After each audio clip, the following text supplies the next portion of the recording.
Hey guys, it's Krishan Lampley here of Love Corkscrew. Yes, the wine lady. The wine lady. I'm checking into the Chicago Clubhouse podcast. Be great, y'all. Peace.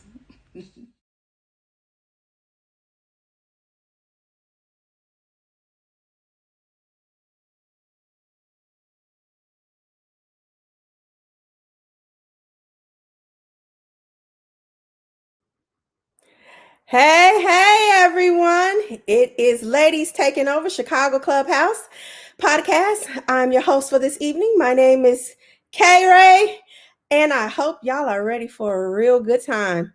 Today, we're going to be joined by some great ladies, a b-baller, a footballer slash soccer coach. We have another footballer, and I think a double Dutch person is coming on sometime this evening. Fingers crossed. So bear with us for a little bit, and everyone will be joining us momentarily. I hope y'all are ready, because I am.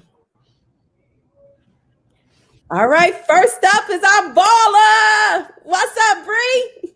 What's up? What's up? What's up? Glad you guys got me on here, man. I'm excited.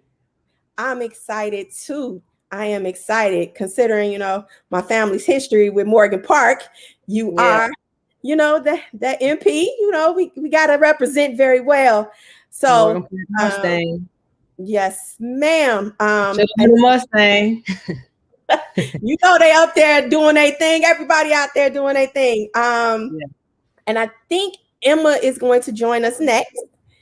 Hey, Emma, that's my band of sister. Hey, there you go.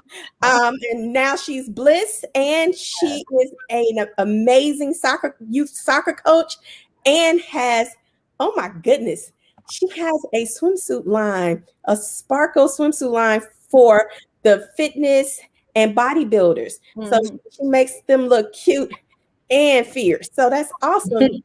Glad to have you, Emma. I'm happy to be here. Awesome. I get eventually everybody else to show up, but for right now, we're gonna talk to you guys.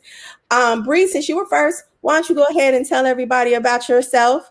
High school, your roots in college and what you're doing now. And then Emma, when she finishes, then I would love for you to do the same thing. You got it.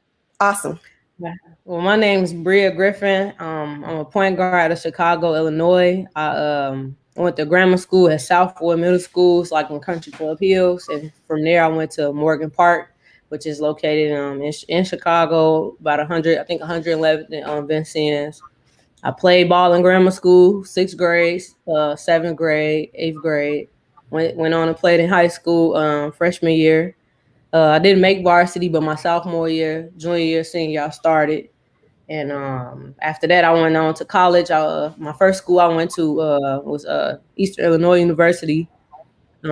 Transferred from there and ended up, I'm going to just say the last school I ended up at was Glenville State College in West Virginia.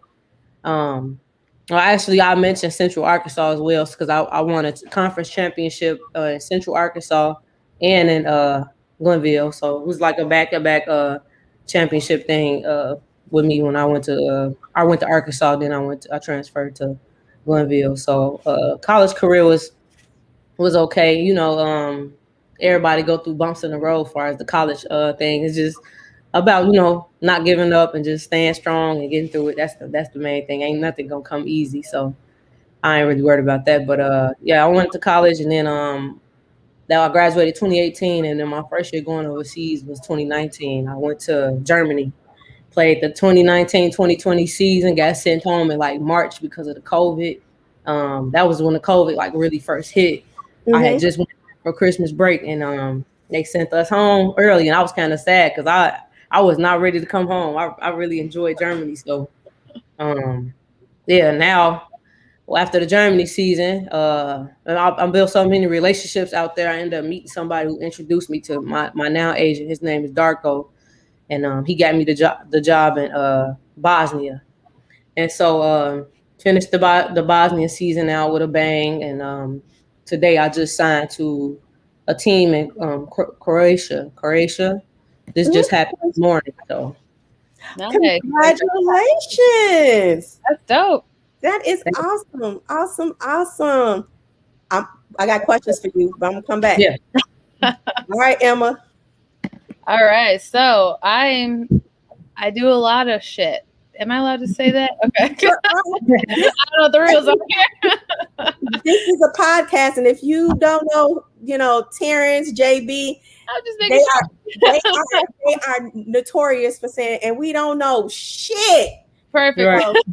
Because that is my life. I am a soccer player of 25 years. Played soccer my whole life. Also volleyball, and I'm short as hell, so I played everything I was supposed to be tall at. Right. I was a keeper primarily for soccer. So, but yeah, I played travel competitive soccer since I was 6 years old in Rockford, Illinois. Varsity all 4 years of high school. Got recruited to Division II soccer as a keeper. Being so small, I was balancing second and third string there. So, and I'm formerly a forward. I just picked up keeper because I thought it was fun. And then, so after my freshman year at school, they asked me to, or there was no keeper training indoors. So I started doing all the footwork and 1v1 drills, and I was beating all the girls. And my coaches called me in the office, and they're like, how come you never played field? Or told us you played field? And I looked at them, I was like, you never asked. So they said, you got 7 months to earn a starting spot by next fall. So sure enough, that's what I did. And finished out my college career as a starting forward. And then I retired soccer after college, moved to Chicago for work, and met some people, started playing flag football. Thought that was dope, was actually kind of good at it compared to other girls. I actually pressed to play on my boyfriend of the time's team because I thought the girls were trash. So I was like, y'all need me. So I started football out of 2012, playing flag, played in that league for 6 years, won every title you could get, MVP, team champion, league championship, got second place down in nationals, finally let that go and joined the Chicago Force after being recruited for 2+ years. So I was scared. I was scared to tackle. So, yeah, they finally convinced me to come out, and I ended up falling in love with it from the first hit I had to take on Angel, and that's a scary person to hit. So, we should have got her on the show. That would have been a good one. But, yeah, so I played that until the Force decided to call it quits. The owner decided to retire and retired the team with her naturally because Force was a dynasty. And so I retired from football completely for 2 years to pick up more coaching responsibilities and focus on that. And then the Chicago Blitz, from formerly the Legends Football League, which was formerly the Lingerie Football League at one point 10 years ago. And again, I was very skeptical of it.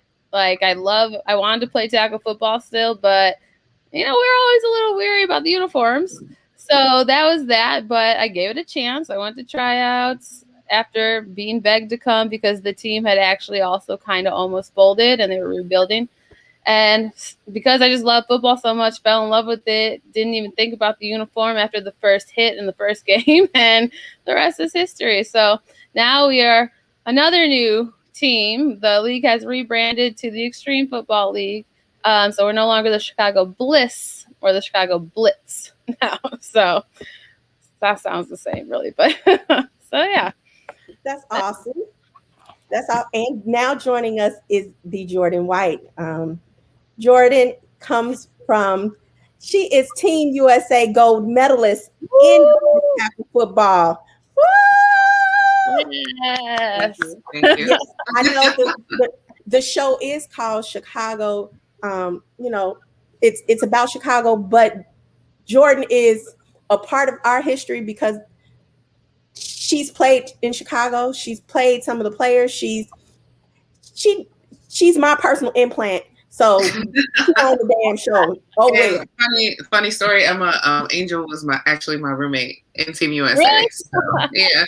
Oh, I love it. I tried out for Team USA, but I got cut. So. Oh, good, girl. It's coming back. It's coming back next year. That's all you. Maybe I'll try again. So Jordyn, I would love for you to introduce yourself. Tell us about yourself so that we can start all our questions. Sure. Well, thank you for having me. My name is Jordyn White. I'm currently the general manager of the Washington Prodigy women's football team in Washington, D.C. This team has been around, I'm going to count last year, even though nobody got to play last year, but this is our 9th year, our 8th season playing. I played since 2004. I started my career in Philadelphia. Then I moved in 2007 down to DC and played for the DC Divas. And then my business partner, Tiffany Matthews, and I started the Prodigy in the fall of 2012. And here we are going strong. So that's been a wild ride. In 2017, I did play for Team USA with one of my best friends and nobody else on this podcast, best friend, Cameron Marks, fight me. And a couple other great folks from Chicago, including Angel, and all y'all are like real near and dear to my heart, like Duffy and Demi, and so it's nice to be on here. Thank y'all for having me. Thank you for agreeing. Cam is my bestie. See, I will love National Best Friends Day. Did you know that? It is. It is. Better be viewing in, or else we are not going to be happy campers. So there's the reason why I thought it was so wonderful to have you 3 women on is because these are the 3 major sports that women get to see, but they never think about after college, right? Mm-hmm. Bh'rea, you're unfortunately you younger than the other 3 of us. So you've seen since Love and Basketball that there is an option to go to the WNBA. What made you decide not to try, or did you try that route, or did you just want to automatically go to overseas? I think I automatically wanted to go overseas. I can't really say why. I think it was more so doing something that a lot of people can't say they did, which is travel the world. So I think I was just drawn to like other countries and just getting a whole new experience and stuff like that. So I think that's more so why I was drawn overseas than the WNBA. Plus, I'm not gonna lie, I'm kind of not really happy with the WNBA right now because there's so many people that should be in the WNBA right now that's not, that I know for a fact should be playing. And with the politics and all that, I'm gonna get all off into that, but I just feel like, I don't know. I just don't really, I kind of gotta like, I don't discredit anybody that's in the WNBA, and I really do love the WNBA and I watch it, but I just feel like it's just too much business in it and not really truly who could really play and who, you know what I mean? Like should be out there playing. There's so many people I can name right now that's overseas that should really be in the WNBA, but overall, I just picked the overseas route just to say I traveled and saw a different side of the world. Okay. Emma, for you, competitive soccer. At the time, I don't know, was women's competitive soccer, like did we have a Chicago Fire back then? Or have you thought about, no, the Red Stars, I'm sorry. See, I know, the Red Stars, they're awesome. I was about to correct you so fast. There's been like 3 Chicago women's teams over the course of the last like 12 years. So really? Okay. Yeah. So, and I never considered going pro simply because I'm too small. That's the biggest difference between Division I and Division II soccer players is size. Mm-hmm. Like I'm hardly 5'3". I'm not even 5'3". I just say I am to make myself feel better. So like I am not big enough, and I'm just gonna be honest, I'm not fast. Like I'm just smart as hell. So I never even considered that an option, not because I didn't believe in myself, but just because like I knew that wasn't the future I wanted for myself. I wanted to go on. I knew I wanted to coach. I played club soccer my whole life. Like that was my life. That was my identity as a kid. Like I was a dactyl soccer player. Like that was the thing, you know, like in the soccer world, because Rockford is a huge soccer city. Like all the biggest playing complexes are in there for state tournaments and whatnot.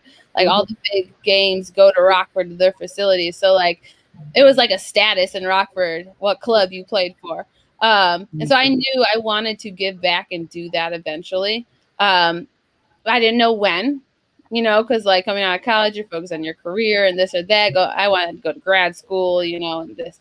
But yeah, so pros, no. Now, the Red Stars used to have open tryouts every year, believe it or not. I mean, they do have like a little like draft thing. I don't really follow it too much. They do have a draft, but back when they were brand new, the IWSL was brand new, they did have open tryouts every year. So like I'd always see the advertisement and be like, it'd be in the back of my head, like, if I was still in shape, if I touched the ball in the last 5 years, maybe. But no, it was never really something I wanted for myself or saw something for myself. And it just sucks because like you can't make a living off of it. You really can't. Like a lot of the Red Stars players actually are coaching club now in the city. Like a handful of them at a local club that's out of the South Loop that I actually used to coach for. I left a couple of years ago. So like you can't, and it's just, and that sucks. And that's why the leagues keep folding. Like there's been 3 women's leagues since I've been growing up that have started, lasted 3 years, folded. 2 years later, the women will win the World Cup again, and they'll bring all the momentum. They'll start a league again. It'll be great for 2 years, and then it'll fade, and they won't make any money and whatnot. So, like, this last 4th World Cup win we just had, what was it, like 2 years ago now? It brought that momentum back, and they were selling out stadiums. That's rare, you know, and then fucking COVID came. So now they finally just started games again. They just started their season. They've only lost 1 game, I think, out of like 6 or 7. So like Chicago's that deal. But, you know, it comes down to, you know, getting the revenue in there for the women's professional soccer. And it's always been a struggle. So. Yeah. That's a great question for Jordyn as well, Emma. Because growing up, we didn't have necessarily the option to play football. And Jordyn, what made you decide to play football, and knowing that women's tackle football, you pay to play. And I mean, it's $600, $700, $800 out your pocket, and that doesn't include travel. Gear, all of that. Yeah. So I was gonna say I found out via word of mouth when I was working in Philadelphia. I did track and field in college and high school. I was a thrower, threw shot put and discus. And I was working with a girl who played basketball at Villanova, and someone knowing that she was an athlete told her, thinking that she might be interested in playing football. And then she, knowing that I was an athlete, told me about the tryouts to see if I'd be interested. So I went, not fully understanding what it was. Like, you know, I heard that it was tackle football. Like, that's why, you know, when you tell people you play tackle and they say like, what, you know, is it like the guys, is it 4 quarters, is it this, is it that? It's frustrating, but I get it, because when I went to tackle tryouts, I wasn't really sure if it was going to be, you know, legit either, until I really got in there, and then I instantly just like fell in love. So I went to tryouts 2003, and I've been involved, you know, we're playing football ever since. So, but it is a sacrifice, you know, just you know, buying all the gear, keeping everything, you know, up to date, because you need, you know, new cleats and mouth guards and, you know, and helmets, and you switch teams, and you need different things, different colors, you know, travel, coordinating work. Fortunately, I've always kind of had a 9 to 5, so it hasn't been that difficult. But like my wife is a shift worker, you know, we have people that do different things. So like making lots of sacrifices. Now we have to think about kids, you know, we're going to take these kids to the game, who's going to be watching them on the sideline, things like that. So all these sacrifices that you know, just kind of just take as, you know, part of the game, part of the experience, while also, you know, having to put out financially for it. But you definitely come back because you love it so much. But I hope one day it doesn't have to be like that. I hope one day we can get paid and it can be sustainable in that way. How are you so the Prodigy not only has you know, a great staff, you have one of our imports, your interpreter. She was a rookie with me. Mm-hmm. Mm-hmm.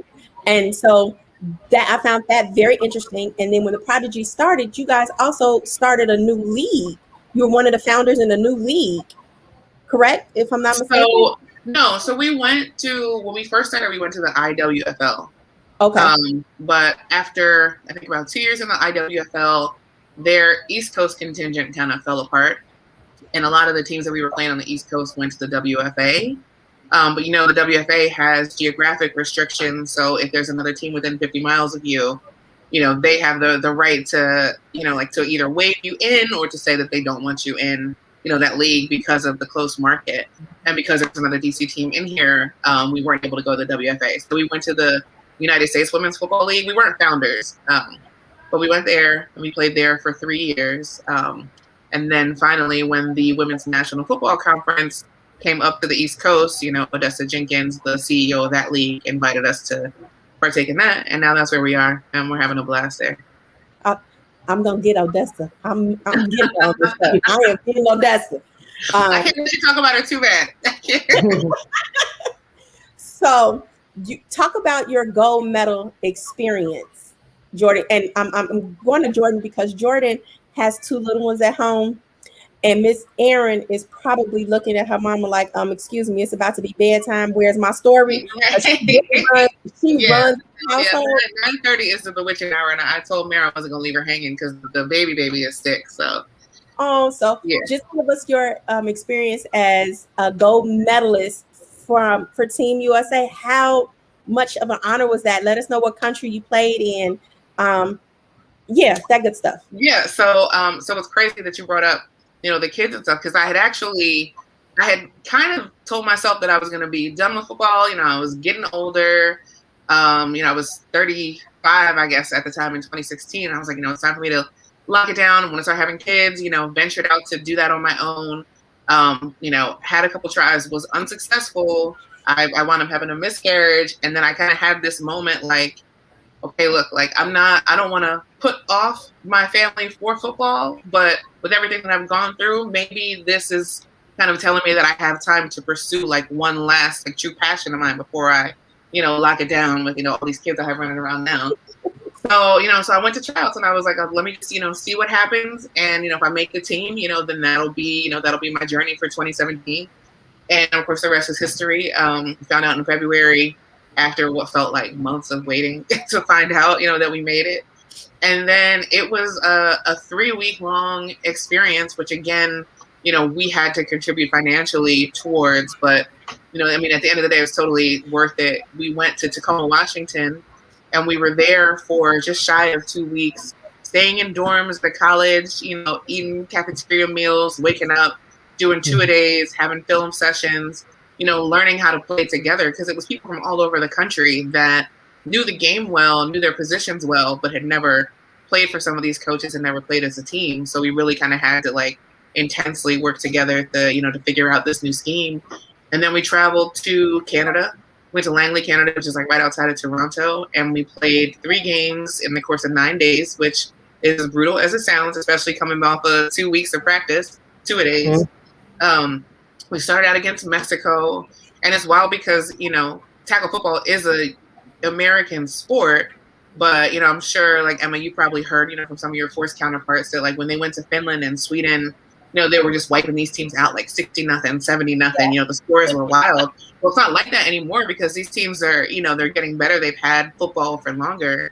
So, the Mexico game, we still won maybe by like, 2 or 3 touchdowns, but the fact that they scored, everybody was, up in arms, what's happening? We got to tighten up, we got to lock up.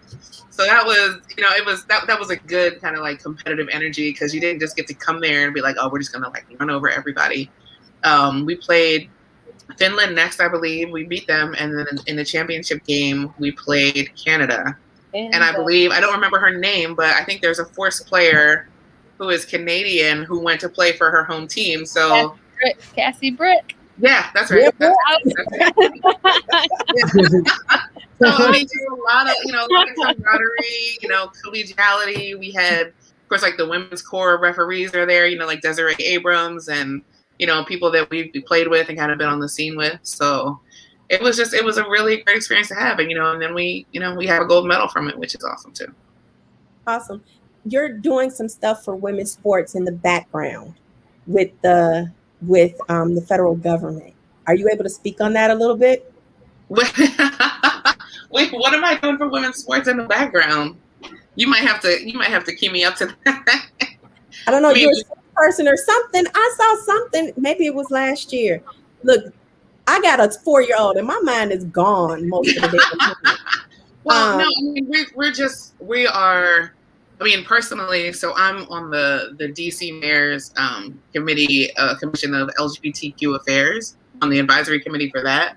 And just trying to kind of, at work with football, we have a sports advocacy organization here in DC called Team DC, just working for inclusion, recognition of women in sports, trying to elevate sports as much as we can, mostly on a local level because that's our reach now. But, like Emma was saying, like, it would be great if, eventually like these sports and these careers could be like sustainable for women to focus on doing just this. So just whenever I have opportunity to, talk about it, tell somebody, about football and the different levels and the competition, I just always try to get it out there. Awesome. So we have a question. You've experienced more than a lot of people ever do in their lives. You should be proud. Oh, that is what they're saying. All right. So there's Bh'rea. Everybody showed up for you, honey. Everybody. Hey. Hello, Doc. I'm reading some of the comments. Somebody said the team had to tell me, look, there's comments on this other section too. Right. Someone said, Bh'rea, what differences have you noticed between the WNBA and pro leagues overseas? The referees, because the way we call fouls, they don't call fouls there. So Bh'rea, wait a minute. Jordyn, I know you gotta go. So if you gotta go, thank you so much. No, well, I kind of want to hear this answer, so I'm gonna hold on to it. I would love to know that too. When like Jordyn and I would play basketball, we come from the old school Jordan era where a foul blood, it was a Dennis Rodman foul. Right. We drew blood. Y'all young people. They still living in that time overseas. You can't tell how old we are. They still living in those times over there. They still living in those times. Cause like here, I ain't gonna lie, like in college, even in college or any semi-pro leagues in the States, if you foul somebody, they're gonna call it. Out there, somebody could put you in a headlock and we'd still be playing. So I love it. I would say that the courts, the rims, it's not bad, but it's like certain gyms, like if you got an away game, you could just tell the difference, like between the court and like your court. I don't know how to explain it. Like normally in the WNBA, you don't ever have to worry about the courts being different. Overseas, you might go to a gym that might have a janky court sometimes. Like the floors or the hoops? Yeah, the floors. Like if you bounce the ball, sometimes the ball won't come right back up. Like it'll like hit a dead spot, and I'll be going 100 miles per hour with a ball, but way behind me. I'm all the way under the rim. So I'm trying to think what else. I think it's something with the free throw line too. I can't really remember if it's where we could cross the line. Like I don't know. I have to think. But I also have to remember the rules too from the WNBA and the college rules. Like you got to wait for the release, and then sometimes if it hit the rim, then you could go. That's the only thing I could really think of right now. So do international rules more play toward college rules, high school rules, or what you know about the WNBA rules? It's more towards the professional rules. Like they try to do what the WNBA do. I think it's a certain way you sub as well. I'm trying to remember. I'll be forgetting stuff. Like the way you sub in, I think it's a bit different.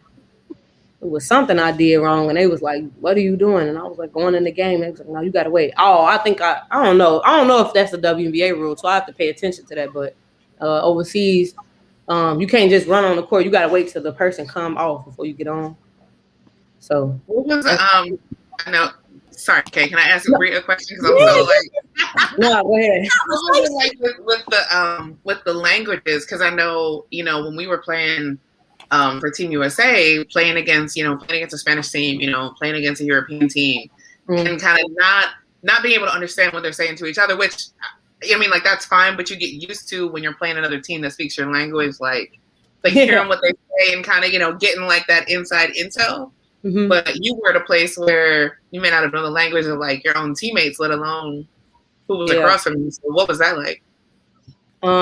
So me being the point guard, if I come down the court and I call a play, like even for them, they'd be like and I'd be like 5, like I have to hold my hand up 5, 2, like so they'll like kind of forget. Or if it's a play called red because of my accent, they might even forget what I'm trying to say and not really catch on. So, like I notice in huddles, like we'll come together and they'll talk amongst each other and forget that I don't speak the language. And I'll just be like, so what we doing? And then they be like, oh, and then they'll tell me like, oh, we about to go zone. We finna come out the man to man, but they'll speak their language and tell each other and then forget that I don't speak that language. So that has happened a few times. And also like when I played certain teams, I think one game I was talking stuff to the girl and I didn't think she knew what I was saying. And I'm talking stuff to her. She responded back in English. I was like, oh, my bad. So that's pretty much how that goes. Like I must have talked crazy to somebody. Yeah, that's what somebody asking me right now. How can you curse a play out when they foul you too hard? Oh, they teach you the curse words. They teach you like that's the funniest thing. Like people say, do you learn the language? Huh? No, I'm saying we still learn curse words. Them the first words. Like that's like before they teach you the language, that's the first thing you learn. Like when I went to Germany and Bosnia, it's the first thing that I learned was the curse words. Like they so quick to teach you that versus the actual language to teach you how to get around the store or like what's the words to use. So like the curse words, I haven't used any in the games. I didn't feel like it was necessary. Like if I did get frustrated, I'll just say what I had to say in English. But like if I'm being funny in practice towards my teammates, I might have said a cuss word to them in their language and just get everybody laughing. All right, so all right, y'all. I'm gonna take off. Bye, Jordyn. Thank you so much. Thanks for having me, Kay. Oh, anytime. Yeah, no problem. Bye. All right. Talk to you later. All right. So Bh'rea and Emma. Emma, you talked about soccer, right? Mm-hmm. You have not discussed. So Emma went on. Well, I'll even say this: women, as we grow and become, athletes, and as we get older, we lose that athletic figure, right? And you just go. Look, you just do, and so post college depression. Just shit happens. And Emma did a body transformation, and she took us on this journey with her on her social media. Emma is a bodybuilder. Like she told y'all, like, now my period stopped early, and it's too early. But oh well, that life is fucking crazy. Can I just tell you? Oh, yeah. So one thing I never ever thought I would want to do, but my boyfriend persuaded me, as he does for a lot of things. You gotta love it. So yeah, I naturally carry a lot of muscle. From my 25 years of soccer, and like I have really strong legs. I've lifted weights for years. Just for me. So like I naturally have muscle. So in my ear, because he's a personal trainer and strength and conditioning coach, so like he has all his fitness friends, and he's been around the bodybuilding world. He's trained competitors and bikini girls and whatnot. So like he's been in my ear whispering like, "Oh, you should try the figure division. You got muscle. You'd be good there. You should try it." And I'm just like, whatever. I'm not gonna diet. I'm not gonna starve myself. What the fuck? But right. we went and watched one of his friends compete, and I'm sitting in the audience, and I'm just looking at him like, I could do that. I could do it once. You know how we do, or just like, talk yourself into it. So he introduced me to his friend's coach, and she just like blew my mind. She like, and I came off like a heavy drinking weekend. I felt like shit the whole week. And so like the first conversation I had to her is about why I felt like shit. She broke down exactly what was wrong with me to the science of my cells inside my body in 20 seconds. And that was the conversation. And I looked at her, I was like, and in my head, I'm like, damn, she knows her shit. I was like, I don't know what she just said. So I was like, I'll call you tomorrow. So sure, I went home and I thought about it. I was like, all right, I'm going to do it. So that's just how I am. I'm like, I'm up for the challenge. I work out anyway. You know what? Now it's a little diet, right? So, yeah. What's up? And you started that, and then by competing, you started making swimsuits. Man, so yeah, after my first competition, I like got I just fell in love with it. It's kind of like football. Like you try a new sport and it changed your world. And yeah, so it's also an extremely privileged sport. If you don't have money, you'll never make it. And that's me. I don't have money, so it was, like every show day is at least $700. Not to mention the thousands you put in for your coach, your gym fees, your supplements. If you choose to do other types of supplements, that's another couple thousand. Like it is a lot. And not to mention women, we have to be all blinged out with these Swarovski encrusted suits. I paid $850 for my suit. Yep. For my 2-day suit, $850. Okay. And then, on top of everything. So after that, me and my coach were like, dang, we should just bling some out. We'll buy the rhinestones separately. We'll get like some blank suits from some suit maker and like use them as rentals for our team. So I got a little impatient waiting for her to figure out financial stuff. So I just bought one winter break and I had nothing to do after Christmas. I bought a sewing machine off Amazon and just taught myself to sew. I literally took apart my $900 suit and studied the stitches, studied the pattern. I traced the pattern like around, and I just kind of found my way. So yeah, I'm just about 3 years in now, and it's booming. So the business is busy.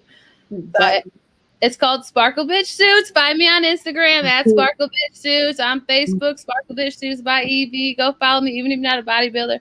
Give it to all your fitness friends. There you go. But that also goes to, there's been a change in fashion in women's sports, right? Especially for basketball. Brie. What have you found? What's more comfortable for you? Are you these newer short shorts? Are you like the old short? Yep. Short shorts, tight jersey. Yep. Socks. I don't really wear my socks too high, but like medium, like right. Like I wouldn't even say the calf. I wouldn't even say the calf because that's too high. I just got into the crew socks. I was anti-tall socks forever. Real? I'm all about them now. Oh yeah. I think I went backwards. I'm old. I still wear anklets. Leave me alone. Yeah, and the shoes I would do mid tops. I'll say mid tops or high tops. I wouldn't really do the low ankles. So I know some people who could play in them, but I'm just not one of the people. I'll be doing too much. I end up twisting the ankle. So now mid tops, shorts, tight jersey. We fight over the tight jerseys. What's your favorite shoe brand to play in? Right now or overall, like growing up. Like Apple Android debate right here. I know. Right. What brand you want? Whichever one you want to have. Listen, right now the Kyrie Irving. Right now. But growing up, I used to play. My favorite shoe to play in was like the Nike Hyperfuse, like AAU and high school. In college, we didn't even get the option. We had to play whatever they bought us. But high school was the Nike Hyperfuse. That was like my favorites. And then now it's the Kyrie Irvings. Like right now, that's a good shoe. I don't know what it is about the Kyrie. It's just, I don't know. I score a lot of points in them. Good. Do you consider yourself an offensive or a defensive player? Offensive. I can play defense though, but offensive. I feel like I'm more aggressive offensively. Like when I get the ball, I'm just better. I'm better on the floor and the ball is in my hand. So offensive. Who are your top 5 favorite guards? My top men 5. And then women. We gotta Men give and women. men and women. Right. We gonna give women some love. Okay. I'm gonna do the men first. Top in order: Allen Iverson, Tony Parker. Allen Iverson, Tony Parker, Steve Nash, Strawberry. Forgot his name. Stephon Marbury. Stephon. Yeah, and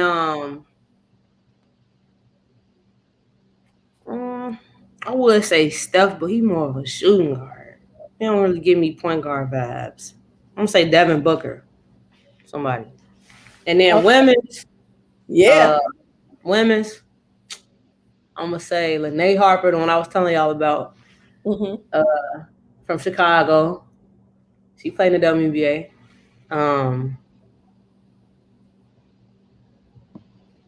Kathy, I'll say Kathy. She from Chicago too. I keep thinking all these Chicago people. Oh, you know what? It's a guard. Man, I forgot her name. It's a guard that went to Mississippi State. She hit the buzzer beat against UConn.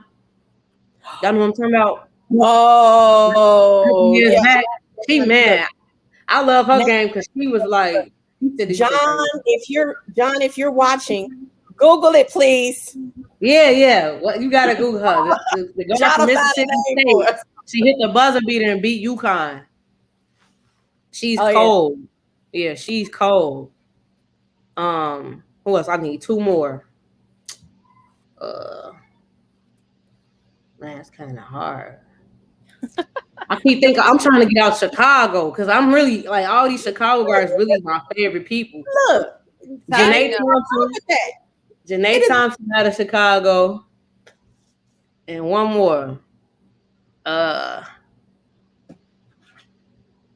Emma, you be thinking about your top 5. All right, let me think. One more. I got one more.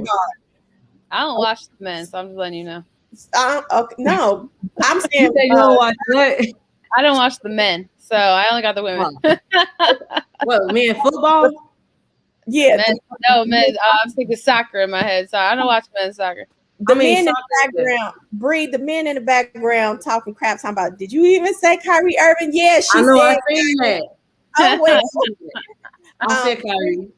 We had a question. Someone says, how long have you played overseas, and do you ever think about coming back to the States? So I've been playing overseas since 2019. Yeah, it was when I first left, and I came back 2020. So I've been playing since 2019. I played last year. I played this year, and I'm going to play this year again. So that'll be 2022. And so that'll be what, 3 years? That'll be 2 going on 3 years. And you ever think about coming back to the States? When I'm there, like when I was in Germany, I'm gonna be honest. When I was in Germany, no. Like I had a ball. Like I loved it. I loved Germany. Like if I could go back, I tell my agent all the time, if I can get a job, go back over there, I will. So no. But when I was in Bosnia, and it could because of the COVID, because when I was there, it was pretty much like solitary confinement. You can't leave unless you're going to eat food or to practice. Like it wasn't really like hanging out vibes. And if it was hangout vibes, it had to be outdoor only. They was real strict over there. So I was kind of ready to come back home last season when I went to Bosnia, just because you couldn't really do much. I went sightseeing and stuff like that. Like they showed me around the city and took me to like the capital and stuff like that. So that was the only time I was really ready to come home. But other than that, I enjoy being overseas. I like being away. Okay, all right, Emma, your turn. You either can give me your top 5 in football or soccer. Look, American soccer or American football. The best of both worlds, right? Oh, okay. Oh, wait a minute. Hold on. Her name is Morgan Williams, Bh'rea. Yeah, Morgan Williams. I love her. I think she even had an opportunity to go to the WNBA, but you know how they go. I think she ended up playing overseas too. That's just how it is, Mm-hmm. That's how it is. But yeah, Morgan Williams. I appreciate her so much because she's so little and did major things. And like people, I'm little, and everybody always hating on the little people. Like we could play too, They like even with colleges recruit, they want to go with the guards that's 6 feet and above. Like, Bree, how we- tall are you? Man, like 5'5". See, there's hope. I just want my child to be 5'7". I'm like, can somebody be 5'7" so you Right, can play just give me basketball? 5'7" at least. Man. I'm 5'4", and I'm like, I'm 5'7". 5'4" and a half. Right. You know, like it's like 5'5", 5'4". Just at least give me 5. He said her haircut is intimidating. It will give me your top 5, boo. You need to get a haircut. What's your top 5? All right. So women's soccer. I honestly stopped watching the men since they turned so bad. They're garbage. They're trash. And I hate to say it because ironically, one of my soccer players I coach, her dad is the assistant coach of the men's national team. So I'm sorry. I'm gonna say it. But they did win the CONCACAF tournament. Actually 2 nights ago they won the championship. They finally beat Mexico, and that's our rival. They haven't been able to beat Mexico in probably like 5+ years. So that's that. But I know I was not watching either. But so anyway, I grew up in the 90s. I am 1990s, or I was born 1990. And that was the up and coming of the women's national team. I know, don't make fun of me. I'm old, but I'm still a baby. I get it. I'm in that weird spot. Right. But like I feel old as hell right now. Like I'm like the older millennial almost now. So I get it. Shut up. But so anyway, so I grew up in the 90s when women's soccer was really making a name for itself. So like naturally, all my favorite players come from the 99ers. They're called the 99ers. That's when they won the World Cup on U.S. soil, made women's soccer the face, like a household name. So naturally, my number one player will and forever will be Mia Hamm. If you've never heard of Mia Hamm, she was literally the face of the women's soccer team through the 90s into the early like first decade of the 2000s. So she will forever be like the best player ever to me. Actually, after that, we got Brandi Chastain. She's also from the 99ers, World Cup champions, had like 2 or 3 Olympic gold medals. And if you guys aren't savvy on women's soccer, which most of the world is not, the women's United States team is the best in the world, has been ranked number 1 for the last like 15 years, and has won 4 World Cups. That's more than like any men's team's ever done. So they are literally groundbreaking history makers. So those are my top 2. My 3 is a tie between Brianna Scurry and Hope Solo, both because I was a goalie for 8 years of my life. They're the top goalies that we've ever had. Hope Solo's her past is a little dirty, but so that's why she got fired from the team, unfortunately. But she might be the only player to ever get fired from the team or contract voided. But she was literally the best goalkeeper ever to play the game. So I'm going to go into the current players now. My favorite current player is Megan Rapinoe. She is fucking badass. I don't know if you don't know her, look her up. That's like, I want to be like her when I grow up. Just all good person, player, inspiring. Tobin Heath, again, another person no one knows, but she is the most technical player I've ever seen in my life with the ball at her feet. Like, it's scary. Like, you don't give her the ball, or if you're the other team, do not let her have the ball. So like she's always a very underrated player. And ever since she joined the team forever ago, she's always been one of my favorite to watch. That's 4, I think. Number 5 is a newbie. She just joined the team right before the last World Cup. I'm having a brain freeze. What's her name? I'm literally having a brain freeze. I just did the same thing, thinking like, what? I'm like, literally, I can't even think of it. She's this little redheaded girl. I'm literally like, I got the name on my tongue. But she's brand new. Like, she just got out of college. She is smoking the world right now. Like, she's playing over. She left the IWSL to go make more money in Europe with 3 other national teammates. And she's incredible. She's kind of like a young Tobin Heath. Now I kind of gave you the background on that. So to see like these women just coming out here, just insane footwork. Because usually the difference between the women's and the men's game is the men are the technical, fancy footwork players. The women's game is all it's all brain. It's all smarts. It's all tactical. It's not as fast, obviously, naturally, but like you can just see we're smarter. The guys are more reflexes. We're just smarter. So like to see these players come in with these strong technical skills, just blowing us away. It's a bit exciting to watch, and it's really changing the game and how the average American, if you will, is even going to watch it now. It's because of these players. Right. I was gonna say when I was in Europe, that's all they play. Like, if I go to a restaurant, anywhere I go, they always got soccer on TV. So I actually like you just get so caught up in what's on the TV. I started watching soccer more when I went over there. They really love soccer. In Europe, you're gonna see it everywhere. It's everywhere in Europe. Yeah, they call it football though. So when they say you want to come to watch a football game, I'm like, yeah, I'll go. I'm like, they playing soccer.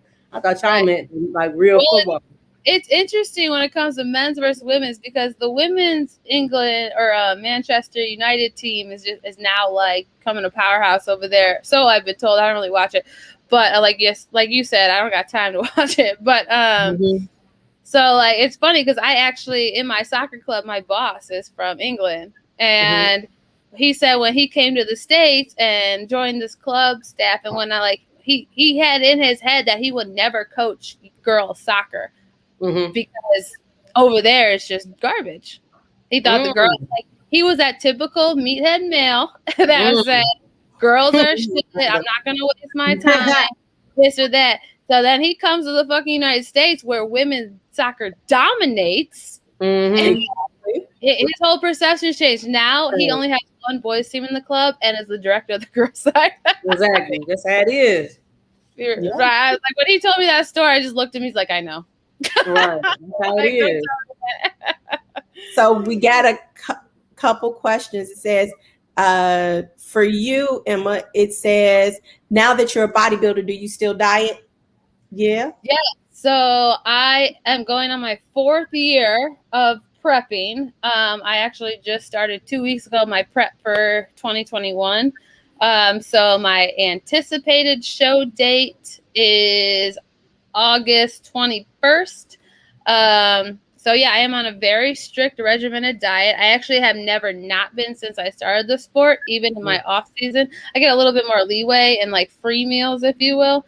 But yes, everything is calculated down to each and every calorie, each and every gram of protein and carbs and fats. I do cardio 2 to 3 times a day. I obviously have my lifting session. I have to pose multiple times a week in my heels because that's actually conditioning. It'll make my legs leaner.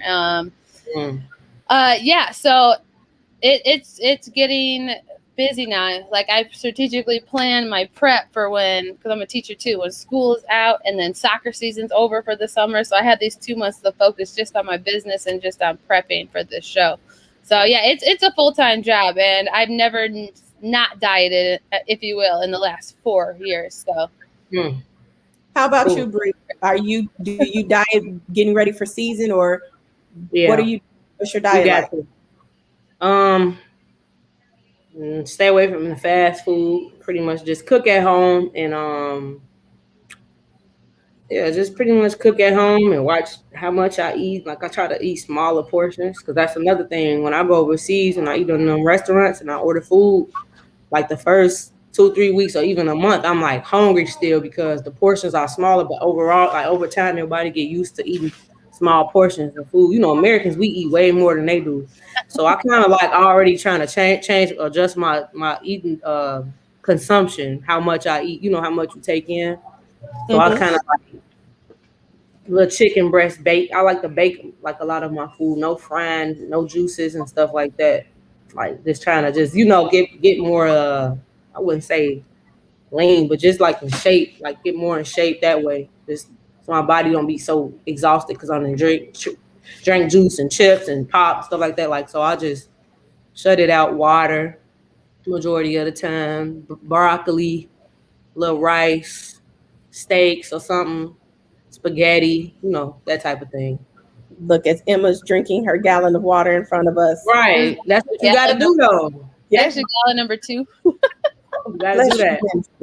The other question for you, Bh'rea, is how are you treated overseas as being a Black female basketball player?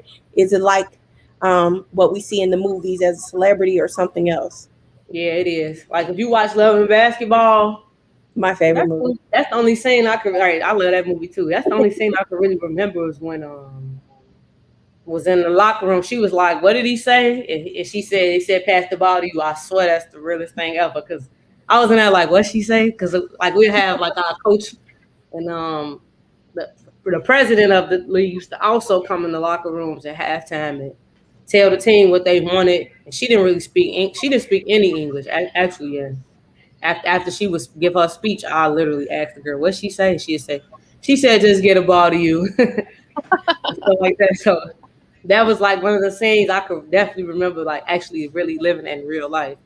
And just everybody just staring at you, like everywhere you go, like whether they being some people are being rude with it, but some people are not. They just fascinated because they see a Black face. They like the babies. Like I've just seen people with kids, and kids can't stop looking at me.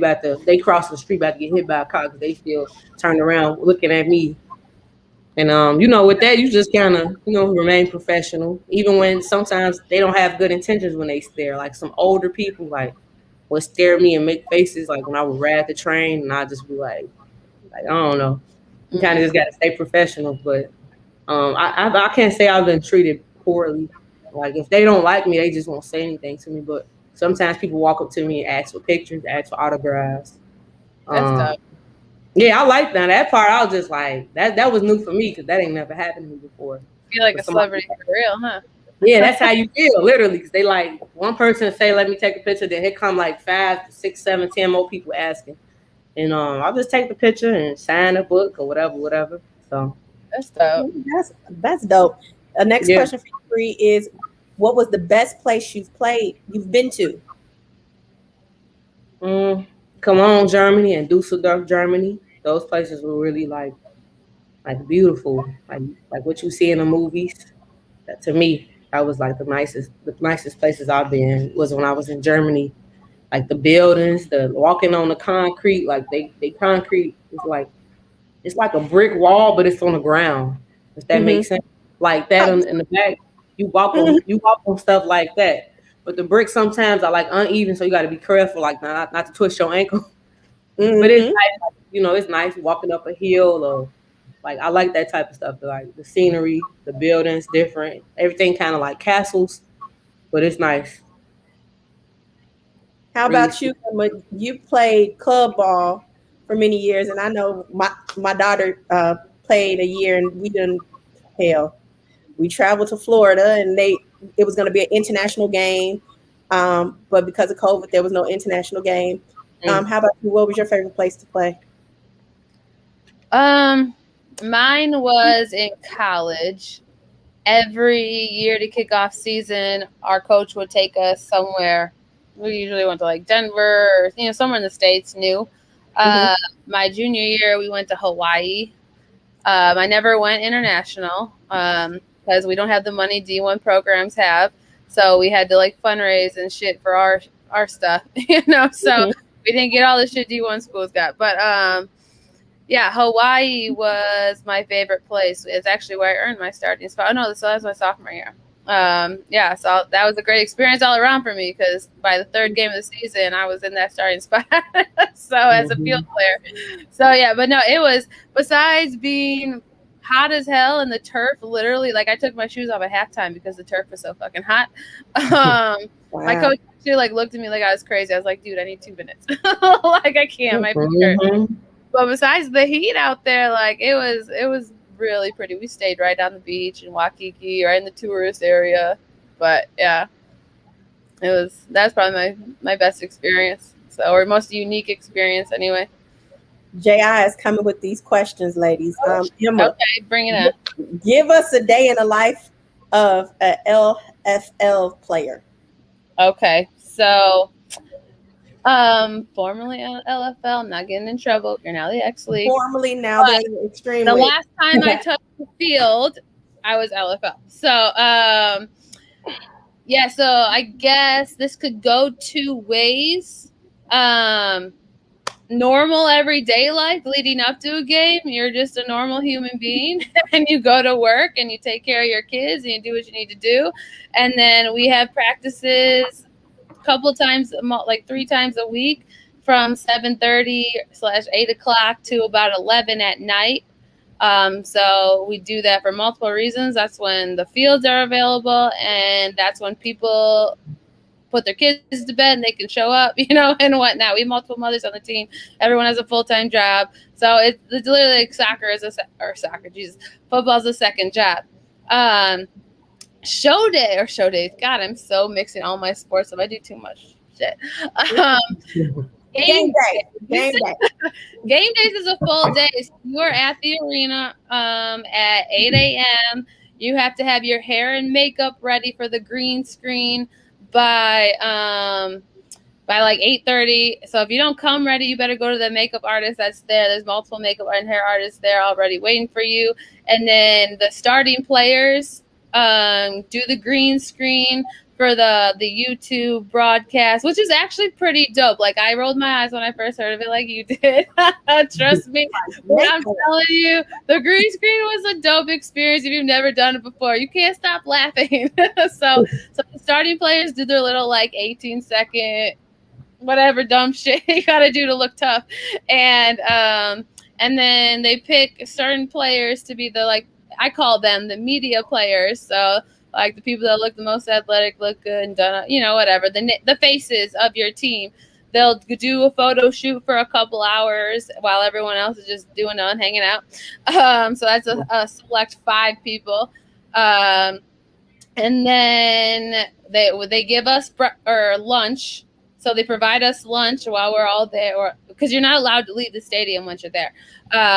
So they give you lunch, and then right after lunch, you have your, like, team walkthrough, and then you have your team warm up, and then they have their team warm up on the field, and then you come out all together and you do your broadcast walkthrough. So the owners of the league come and say, tell you how you're gonna enter when the lights are off and all the smoke is flying, and you have to run around the field this way. You have to face the cameras and all the that makes you feel professional and like a celebrity. That's what we go through. And then the fans start to come like 6 o'clock, 6:15 or whatever, and that's when, like, the actual warm-ups start. Both teams enter how we practiced, and then we take our hats to the field and warm up, and then we go off, and then we do the actual, like, entering with the starters and this or that. And then you get the Star Spangled Banner and the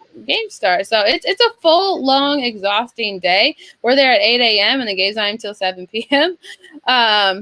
So yeah, unless you are one of the picture people, one of the special people chosen, then you're just there for most of the day doing nothing. But yeah, it's an experience. Okay, so I have a question. I have to give my favorite memory as a member of the Force. So I didn't even say I was with the Force, Jay. I didn't even say anything about me. This was about everybody else. But okay, so I played for the Chicago Force for a couple years after being manager of J.I.'s team, the Stallions of Country Club Hills. Woohoo! Right. And playing flag football for Reckless Abandon. My favorite memory with the Chicago Force would have to be driving to Dallas for the national. Nope. Take that back. My all-time favorite was walking through Heinz Field. We played in the National League, the National Championship in 2012 at Heinz Field in Pittsburgh. That was amazing. Although we weren't in where the Steelers would dress, but we were still in where University of Pittsburgh would dress, and to walk the halls, just to walk where they would walk to enter the field. I was on crutches. I had just had my ACL replaced. I shouldn't have been, my ass should have been at home. Because all I do, look, I'm on the sideline barking away, retwisting my knee. Just because I didn't know how to sit my ass down. But you wasn't going to stop me from being at this game. We made it to the national championship. Right. And we're playing at fucking Heinz Field? Are you Heinz Field? So that was my all-time. That's my favorite. Dang. So, I like that though. And you no matter what, you still there to support. Yeah. What Bh'rea? The last, I think this will probably be our last question because I think we were supposed to be done in about an hour. What was your best game and against who? My best game was 47-point game this past season, and I was in Bosnia. I was actually in Sarajevo. It's another part of Bosnia. It's the name of the city is Sarajevo. It's the best way I can pronounce it. That was my best game, and the name of the team, the team name was actually called Playoff. Like that was the name of the team. The name was Playoff. It's actually an article. Where's the article at? I have to send y'all the link or something. There's actually an article on it. But 47-point game. That's probably the most points I ever scored in my career. 47 points. Yeah. You the real I don't deal. know. You're the real deal. That's that working hard. I'm just saying. That's just little. It was one of those days where you get, you irritated. Somebody that made you mad, and you just take it out on the court. It was one of those days. I was irritated. I don't even want to say with who, but it was dealing with some people over there, and I was just I was frustrated that day, and I just made every shot that I shot that day. Do y'all feel when people irritate us, we play better? Yeah, when somebody piss you off, you gonna perform. I'm the opposite. So I can't do shit when I'm mad. Really? I'm the opposite. It's sad to say because people be like, I'm gonna make you mad every time. But it's like, no, don't make me mad because I don't know nobody like to be mad, but I can't say I honestly play good every time I'm angry. If something happened before the game, I'll be pissed off. See, if it happens in a game for me, then I can work off anger from in-game experiences. That's true. That pissed me off. I'm out. I'm my whole head. Yeah. I can't. I'm so unfocused.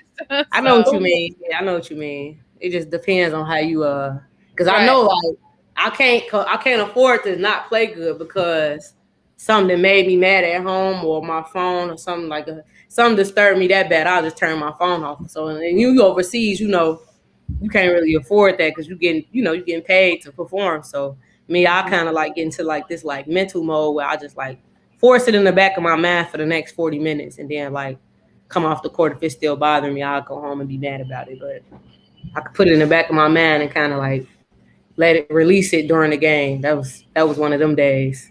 Okay. Paid off. Well, ladies, I thank you. I'm gonna say, hey, fellas, if John or our resident male chauvinist Super Saiyan. Super Terrence wants to do that, he can come on and say some stuff. But I'm letting everybody know that tomorrow we're having part 2 of Women Do Cool Shit Too. It's going to be with Dream Sparrow. And then next Tuesday, I'm going to mess up this name, Fred Okiendo, a former fighter, and Joe Stanford, owner of the only Black-owned gun range in Illinois, will be on the show. And hey, if y'all want to see more of Women Do Cool Shit Too, you got to let us know so the fellas can have us back on. Maybe we can take over once a month, once every other month. Because I think there's some cool women out here doing some real cool shit. Not just playing, but I mean, in management, we had Dr. Jen, who was the first female football coach.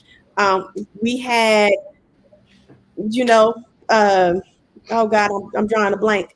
But we got women that's making $1 million, signing $1 million contracts. Never heard of.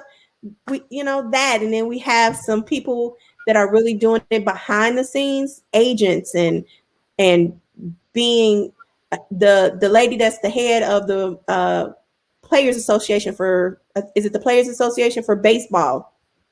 So we just want to pay some homage and get everybody talking, because that's the one thing that women's sports seems to miss.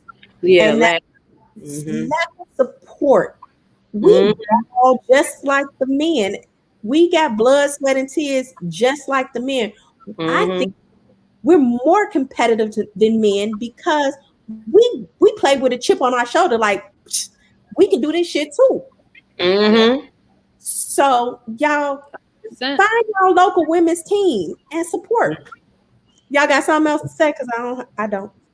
No, you have to.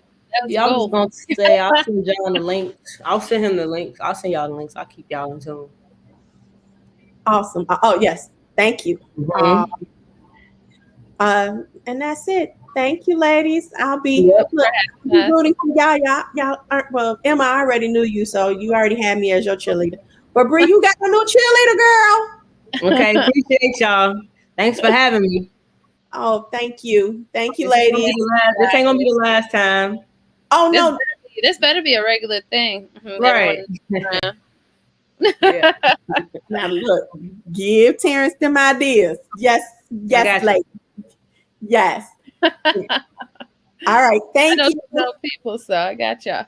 Thank you, everyone, for signing in and watching us. And make sure you continue to follow us and watch tomorrow, Pharaoh, and next week. You can also on our YouTube channel look at the previous episodes. That this show really interviews some dope ass people that you wouldn't. Yeah, I'm gonna check it out.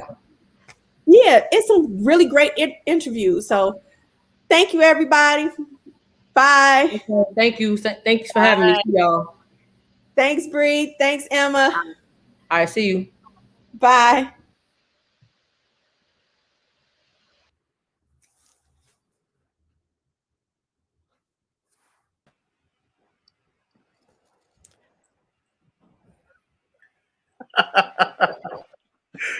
Great show.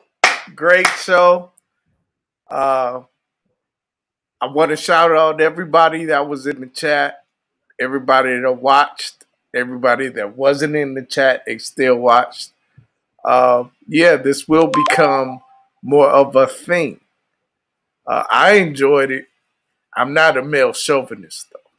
I'm not a male chauvinist. When it comes to sports, yes, you are. Nah. When it comes to sports, yes, you are. I've outgrown that. Know your ass. Well, before we do sign off, I do want to bring in our new addition. Oh man, you didn't have to do that. Hey, B! You didn't have to do that to me, man. Hey, B! Hey, man. The other AB. Wonderful job, Kay. Wonderful job. We are glad to have you. Yeah, well, thank you. I'm appreciative to be here, and I can't wait to get going with you guys. This was a great first episode to me. We're going to do this more, Kay. I plan on nagging this boy about it. We're going to do this more. I enjoyed it very much. Wonderful job, you guys. Wonderful job. Definitely shout out to Emma and Bh'rea. Yeah. And Jordyn. Yeah. And all three. Jordyn. Yeah, yes. I know, but you sent me like Michael Jordan. So that's what I wrote. But next time I'll get it right, because she's definitely gonna come back. So I'll get it right. 100%. Yeah. We missed the double Dutch captain. Yeah. But maybe we'll get her back too. But yeah, Kay, good job. Wonderful job. Real good job. Yeah. You need to take notes, Terrence. You need to take notes. Yeah, I do.